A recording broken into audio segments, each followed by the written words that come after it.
What's goody in the hoodie? Your casa, su casa. What a fucking ride, huh? First of all, I just want to thank all my family, my homies, old teammates, everybody back home in Toledo, out in Perrysburg, getting Los Heights, that bought the pay-per-views and watched me scrap live for fucking Dana White this week. It's a crazy ride. For those who don't know, just making it to the fight was like almost not gonna happen.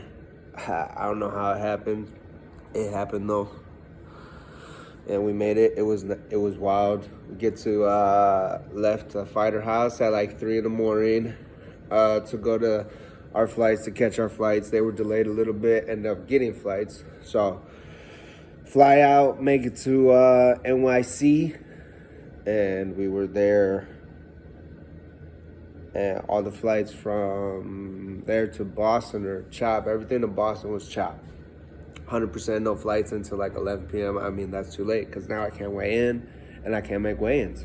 You know, weigh-ins are scheduled for 6, I think, or 5. You already know commission's only there for so long. So my wife was obviously talking to Calvin Cater and everybody at the organization, and they knew what was happening. So we were trying to scramble around, figure things out. Meanwhile, while my wife, who's also my management, obviously, she was doing her thing on the phone as my coach is doing his thing on the phone. They're probably freaking out. Like, I'm somewhere off on like a bum, just like this, sleeping in a corner of the fucking airport, feeling like shit.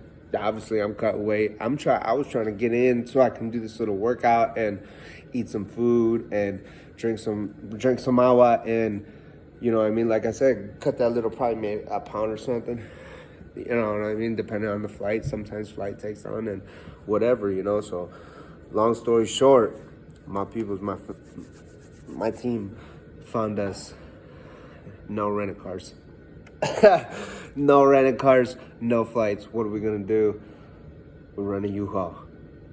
Like I said, like Marvin Harry. Yep. Rolled up, packed up, 4-hour drive from NYC to Boston in the middle of a snowstorm. I'm talking sleet storm. So by now, yep, I'm up. This is what we're doing. This is the final this is the judgment. This is how we're gonna make this fight for Dana. All right, let's go. This is what we're doing. I'm driving. What do you mean you're driving? Yeah, I'm driving. I'm up. I got to. So it's me. My wife in the middle, no seat, sitting on the med box, 10 med box, 4.5-hour drive, 4 hours and some change, and my coach and the passenger in the middle of a pretty thick snowstorm. Like, this shit was thick. It was coming down. So we head out and we get on the road. And I start driving, kind of in a daze still, cutting weight, and fuck, man, snow was coming down, and I just hit the gas, and I was like, oh, all right, 80 all the way, like, in the middle of a snowstorm. This shit was nuts. Boom, the rearview mirror hit the window. Yeah, it's chopped. Good thing my coach, got insurance. He got that insurance, so we good. We were Gucci. Made it in, everything good. She was like, "Wow, the doc, you got good blood pressure. You're good because for everything that just happened, you're well under. You're good to go." Checked in, weighed in. I'm gonna be real. I'm keeping 100. I was 148. Shh, that's it? Are you kidding me? Through all this, I could have had my little meal in the morning, could have hit this little workout and walked in the way. It's like, like, oh man, super salty. But hey, shit happens how it happens. I'm gonna keep it 100. Like I said, other shit was on the line. I was on the line. I let the position overwhelm me. I ain't gonna lie. A little starstruck in the whole situation. It's the biggest fight I've been on, so a little starstruck. And just in the whole days, I'm getting a video in right now, a YouTube video. That's my boy Casey. He's the whole brains of the operation. So, but I was a little starstruck went in there. Felt good the whole time, and fumbled the football a little bit. We would go in and out. It's a mental thing. It's a mental thing. It is what it is. I have a good team behind me that takes care of me in these situations so that I don't have to make the important decisions on my own. Me and my wife sat down. We talked on the flight home. Me and my coach sat down, talked on the way home, and things like this. And we got a good plan of action. I'm not mad at the fight. It sucks because it's a big opportunity. You know what I mean? You only get one shot to, a lot of people don't even get to perform in front of the boss man himself. Like, it's a big opportunity in itself. It was awesome. It was cool to perform not only for him, but then to chop it up with Matt Serra in the back and, like, get a little bit of insight and knowledge from him, that high-level profile of a player in this game. Like, that was super cool. And it lets me know where I'm at. I'm going to keep it 100. Like, as a fighter, we go into the fight and lightweight size up. That's what I did. And I felt great. But when you're fighting yourself up in here, going in and out of a fight, how much can you really pay attention to really what's going on and capitalize? And that's a high-level seasoned guy who's been in the UFC already, fought the best, and going back to the UFC probably now. Like, well deserving. He's a Game Boy player. That was a high-level grappling match right there. And I lost just because I wasn't fully there. And I'm gonna just put it, it's being starstruck. That's a high level. I didn't handle the opportunity the best I could have. And it is what it is. But we had fun. We played swords and he put me to sleep. It was cool. And awesome opportunity to perform in front of Dana White, Matt Serra, and Dean Thomas, and the Fighting State of Boston. That was dope. It was a great show, a great venue. Calvin Kattar runs a top-level promotion there. It was lights, bells, and whistles from start to finish. The show itself was an A1. And like I said, I've been fighting on CES now for like 5 times, and they're top-notch as far as the level of the show, the everything that the pre and post fight that goes into it. That's where I've been playing at. But to be in high level situations, you gotta not only have a high level body and a high level training camp behind you, a high level team of coaches, which I have, but you also gotta be high level yourself and be able to handle the pressure inside the ring. Everybody knows that fighting's mental, the real ones that are in it. So that's what happened. Once again, I just appreciate everyone who got the pay-per-views. I actually made some money because of it, because I sold a shit ton of pay-per-views. Like, you guys bought all those pay-per-views. That's awesome. Because you good? Yeah, see, like I said, my boy, what is it, Friday? My boy's working. You already know. He out here getting bid after bid. Shout out to his contracting, the powers of this whole operation right now. It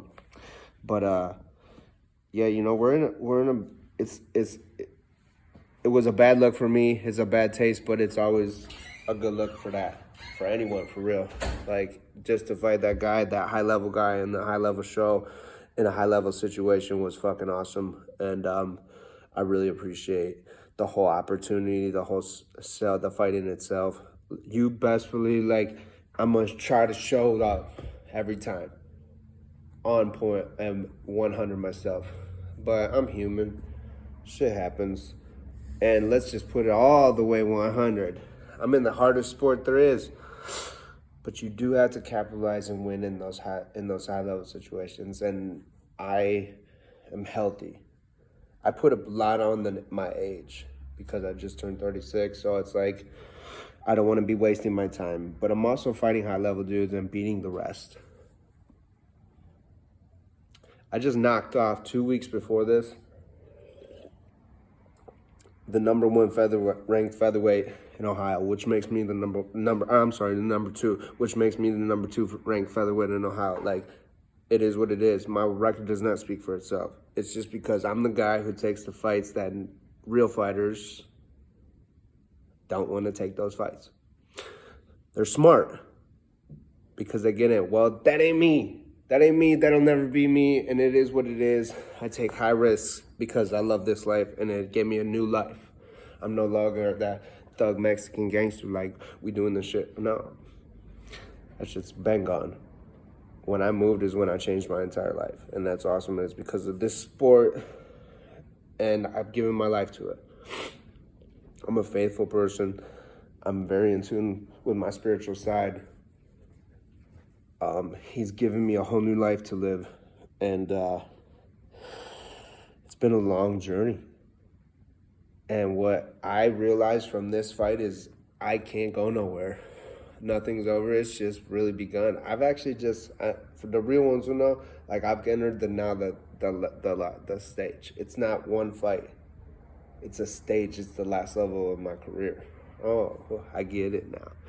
Cool. That was a fucking wild ride this week. Like, but we're okay. We had a good fight. We just didn't capitalize. When I jumped that guillotine, man, it was set up perfect. You understand? Listen, the real ones, listen. The ones who watch this, Tobias, that's all set up. The guillotine to the darts to the anaconda, back and forth. We can run this all day, okay? One is going to get you. I set it up perfect on this guy and went right here. I got lazy and slow on the jump. He's an A1 grappler. It was a chess match up in there. It is what it is. So that's what happened. He capitalized. Hats off to Chris. He's a class act. That's a real G right there. It was an honor to share the cage with him. It was an honor to scrap him in that manner. And I would do it again any day. And it was awesome. And just the whole experience, man. It was really cool. So I want to get on here and just let everybody know, if you didn't catch it, hey, it was a good scrap. You should go catch it. It'll be on the UFC Fight Pass soon because that is their introduction fight to the UFC Fight Pass. So hats off to them. And Kelvin Kidder and his promotion, that's a top level that they got there. Listen, I'm too deep out in that New England area of that East Coast. I'm a Midwest fighter. I live out here in Ohio, but all of my fights have been on the East Coast. Them guys are bangers out there. I'll keep that. Let's keep going. So I'm going to give my body a little bit of time to rest. I need about 2 weeks for my brain to continue to heal. I didn't catch no shots in that fight, no. But I did catch a couple. So in respect to the game, in respect to what I need to do with the time that I have, I'd love to jump back in, but that's not realistic. This is the first contract that I'm gonna be real. Like I pumped my brakes on because after the Tobias, like, let's Tobias beat my head in for a round. I was concussed. Like, yeah, for sure. I was walking around like an airhead for a week. It is what it is. It's part of the game. I knew what I was doing. It's a very calculated risk to take. But calculated for sure. We took care of our body. Shout out to the Cryo Loan. They don't sponsor me no more, but they're a good facility. They got high level stuff there, and I went and got high level treatment. Got me a nice little recovery, which put me in a position to be able to at least no contact work for 2 weeks to be safe and put us in great position to do back-to-back weight cuts. Those are 2 25-pound weight cuts back-to-back, 2.5 weeks. That I would have walked in eating on weigh-in day with ease. So big thank you to the FightDoctors.com, Ari and Chris, who helped me out big time and managed my entire fight weeks for me and my training camps as far as my weight and my nutrition goes and my body maintenance. The Fight Doctor CBD obviously has a role in that. And then my other sponsor, Fat Daddy Meats, that protein. Come on now, that's the best in Ohio. That's A1 right there. So it's because of the team that I have behind me that I'm able to do this now full time until the car breaks. Well, the car's super healthy. Car's far from breaking, which means there's no time limit on things. We just keep rocking and rolling. And I'm gonna get my body 2 weeks here to rest up. I'm gonna train full time on in like 2 days. Probably get a weekend. Now I'm gonna let this weekend roll through and then get back at it Monday.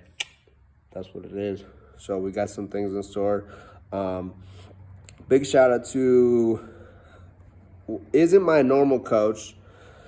Is a great coach, great fighter, great guy that I've known a long time that was just there on the night and stood in with my coach for the Tobias fight. And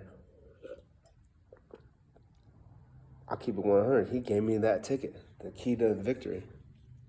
He's seen the underhooks up exposed. So I ran. He was like, "Yup, there's your opening. All right, cool. I got you. Bang. Got the finish in the third." This fight, he was right there. He walked me through everything. That whole thing right there was awesome. To have him in my corner just gel together, it was perfect. Finally, in my career, I was getting the instruction that I needed. Having said that, being high level, I was also up in my head like, get your arms free, get this, do this. Well, if you're talking to yourself in that fight, you ain't gonna be able to play ball.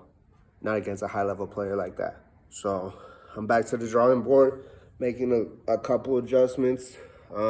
My body's healthy, and I'm gonna get back on track here. We're in too deep to go anywhere, I guess is what they say. So I'm good with it. And I'm going to keep going for that UFC. We let that night roll on. After my fight, it was over. I ran right out to them and was like, "Hey, yo, come on, Dana. Listen, I'm going to tell you, this ride was crazy. That really wasn't me out there, man. That ain't me. That ain't me. That wasn't me. But in respects to the biz, that was definitely him." So having said that, like, it sucks that I let myself put on that performance, and I'm not happy with it. But it was a fun time, and I'm gonna get back in here, get back to the drawing board, and get back to business. And we're gonna be in front of him again. I know it. Like I said, so the night rolled on. My fight goes over. Whatever. I checked the doctor. That's when I got the conversation from the legend Matt Serra in the back. Like, he had a little moment. And it was awesome. It was cool to, super thank you for that. Like, that was cool to have that person tell me that. And I know he wasn't just bullshitting, because he don't have to bullshit. What do you want to say? Something cool to me? No, that's not him. So, having said that, like, in respects to it, that was awesome. And the whole fight in itself, Chris Matunyo being Chris Matunyo, like, that's a true gangster. He's a class act, and because I got him good, that let me know where I am, and that's something that all fighters don't know. You spend a lot of your career not known, in the unknown land of where you stand. Oh, that's where I stand? Fuck, I got you now. Appreciate that. I'm not going anywhere. I'm healthy as fuck. And trying to rewind back every single time. I've done this like 4 times. And rewind. The night goes on. Go, shower, go outside, smoke one, pull one in the air, put a couple in the air, chop it up with some people, come back in. We're going to get some food because it's 1 in the morning. And all right, let's do this. Let's go get that food. Come on. We walking in the casino. And I kind of just zone out, and my team walks ahead of me. And Dana's right here looking. I'm in the lobby, and I was like, all right, I got you. I got to say my piece. Hold on. Hey, team. All right, fuck it. And then me and Dana talk.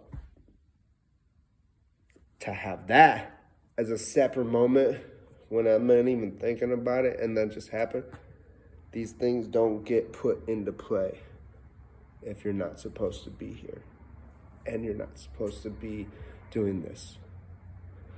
There was no picture. We missed the picture with Dana. We missed the convo with Dana, besides when I ran up right after the cage, even though to let them know, hey, I'm here to stay. I just learned something right there. Give me that respect. I've been in the game for a grip. This is my 15th year. I'm 100% healthy. I'm seasoned, getting my seasoning right now. Give me a chance. So, remember the name type shit. Just don't forget me. And he's like, man, we got shows coming up. Your ride was crazy. You can't rewrite that. You can't write that story. That's a great story to tell. He was like, if you're healthy, we got shows coming up. That's a great fight, man. Don't worry about it. I'm not happy for it. But the foot's in the door. He's not going to forget the name. You can't forget the name. So I'm always in that position now. That's all I needed. So I really appreciate my team, my management, my wife, my coaches, my sponsors, my everything, everybody that bought pay-per-views, everybody, my mom and stepdad who are getting married in September, like them coming out and showing love and hair in that moment. Oh, yeah, I'm talking to Dana White. Oh, yeah, here's mom. You know, Hammer Mom, you know her. You know her? Oh, hey, that's mom. Dana's like, oh, this is mom? I'm done with you. Oh, mine gets time? All right, I'll see you. No, for real, though. Yeah, that's how it went down. Can't write this book any better. So it was a crazy ride, crazy week. And I'm thankful for the opportunity to have lived that. And right now, that's at the top. But I'm just letting everybody know this shit's just starting. So let's fucking go. Subscribe to my YouTube channel right here. If you're watching from another outlet, go to my YouTube, which is in all the bios. Go subscribe because we got some more shit coming. This is super cool to be now in this league of ball, playing right here in these fields. This is where I wanted to be. So win, lose, or draw, I'm in there.